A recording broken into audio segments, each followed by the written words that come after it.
Começando mais um vídeo aqui no meu canal, e dessa vez é um vídeo com meu tio, o pastor Michelson Borges. É um vídeo sobre o livro Expedição Galápagos, que foi lançado no fim do ano passado e vai ser o livro oficial dos desbravadores no ano de 2019. Como surgiu a ideia de escrever esse livro? A ideia surgiu de uma viagem que eu fiz em 2016 ao arquipélago de Galápagos, com um grupo de pesquisadores da divisão sul-americana, que é a sede sul-americana da Igreja Adventista. Então havia ali pessoas de universidades, pesquisadores, tinha um grupo também de palestrantes que veio dos Estados Unidos, do Geoscience Research Institute, que é o nosso centro de pesquisas adventista, né, lá da Califórnia, em Loma Linda. Então assim, foi muito rico, muito bom assim, em termos de conteúdo. Durante o dia a gente visitava aquelas ilhas. O arquipélago ficou famoso porque Charles Darwin esteve lá no século XIX, né, e visitou aquele mesmo lugar. Então durante o dia a gente tentava refazer os passos de Darwin visitando aquelas ilhas. E à noite a gente assistia palestras com esse pessoal do Geoscience e também apresentava trabalhos que a gente fez, artigos científicos que foram produzidos. A gente também pôde apresentar lá nesse encontro científico. Foi muito bom, né? Cada dia a gente visitava um local diferente. Por exemplo, a gente subiu uma caldeira vulcânica. Não é uma cratera, como alguns falam, né? Chama-se de caldeira porque é um monte que se eleva pela pressão, né, do magma, ali da atividade vulcânica, e depois ele implode e fica aquela caldeira gigante, assim, 10 quilômetros praticamente de raio, né? Uma coisa muito grande. E esse vulcão ainda estava ativo? Ainda bem que não, né? Mas a cada 5 anos ele derrama um pouco de lava ali ainda, tem uma fumaça ainda, né? Mas não tem assim perigo, né? Toda aquela ilha, todas aquelas ilhas, né? O arquipélago é de formação vulcânica. No passado, em algum momento no passado, a gente não sabe exatamente quando, né? Houve uma catástrofe muito grande ali que fez com que o leito oceânico ele emergisse, né? Então a gente pode perceber muitas rochas assim vulcânicas ali. Além daquela caldeira que a gente visitou, muito cansativa aquele dia, porque foram vários quilômetros de caminhada, de ida e volta, levando equipamentos, né? E ali tivemos algumas aulas também com o Dr. Naor, que é geólogo, foi muito bom. A gente visitou também algo que eu não conhecia, nunca tinha visto, que são cavernas formadas por túneis de lava. Então quando houve essa catástrofe que deve ter originado aquelas ilhas, a lava ela escoa, ela derrete a rocha, né, circunjacente ali em volta, e aí ela vai embora e deixa um túnel, né, aquele túnel formado, redondinho assim, bem interessante. E a gente passou por baixo desses túneis, então ali, também com explicação dos especialistas, né, havia paleontólogos, geólogos com a gente, biólogos, né. A fauna e a flora em Galápagos são muito ricas. Alguns organismos, algumas plantas e animais são aquilo que eles chamam de autóctones, né? Ou seja, eles se desenvolveram ali. Não que eles tenham surgido naquele local, né? Por exemplo, as iguanas marinhas. Elas são iguais às iguanas do continente, mas ali elas adquiriram alguns hábitos diferentes. A iguana marinha negra, por exemplo, ela aprendeu a pescar não, ela aprendeu a se alimentar de algas. Então ela mergulha, come as algas ali e vive muito bem. Então isso a gente chama, e Darwin também chamava, de seleção natural.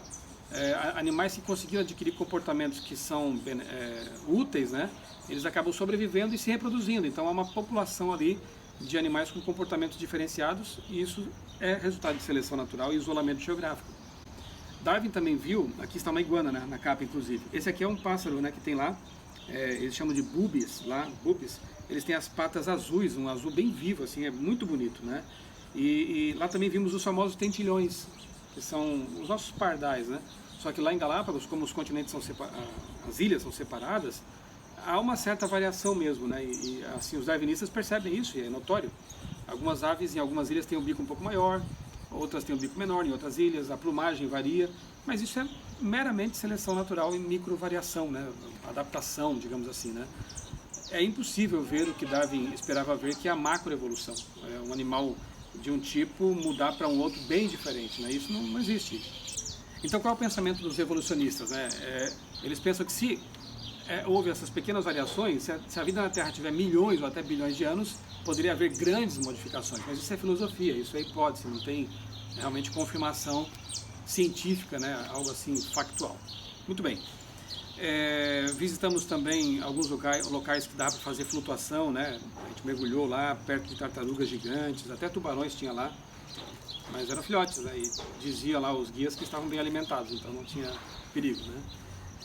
E também A Fazenda das Tartarugas Gigantes, que encantaram Darwin, né? Tartarugas bem grandes mesmo, duram aí 100, 200 anos, são bem antigas, que aprenderam a comer goiabas, porque os espanhóis levaram para lá pés de goiaba e elas passaram a se alimentar desse fruto, né? Algumas até ficam bêbadas, porque descobriram que o fruto bem maduro ele fermenta, né?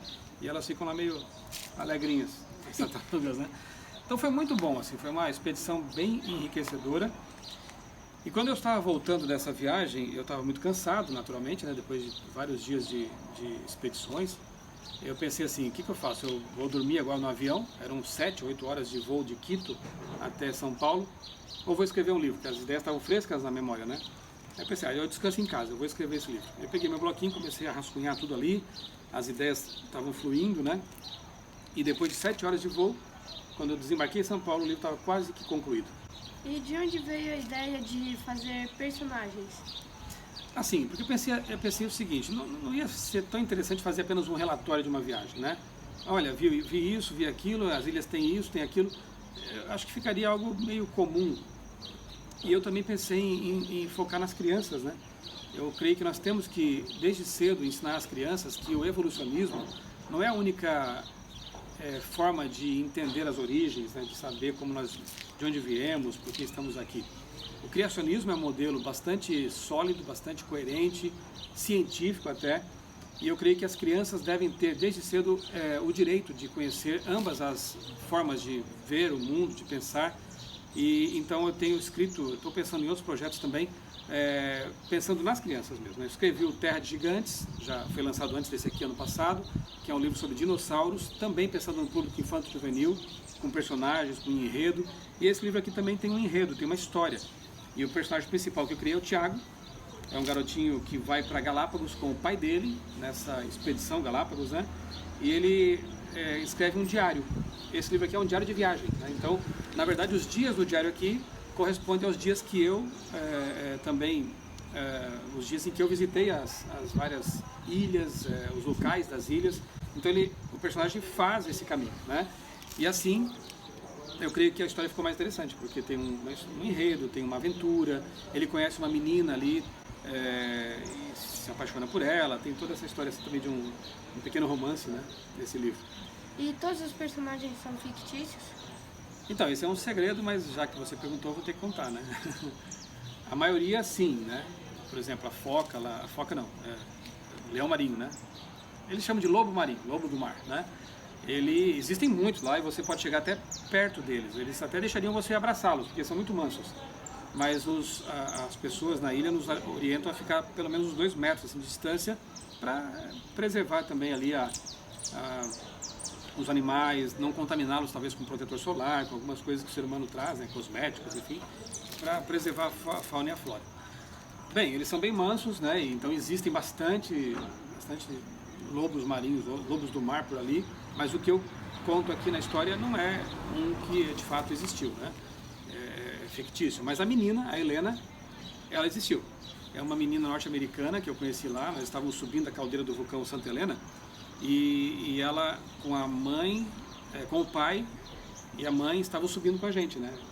Os 3 norte-americanos, e ela é uma menina de uns 11, 12 anos mais ou menos, muito animada, assim, muito falante, e conversamos bastante. Eu me inspirei nela então para criar a Helena aqui do livro, né? Mas o Tiago, o pai dele, e os demais personagens são todos criados por mim, são fictícios.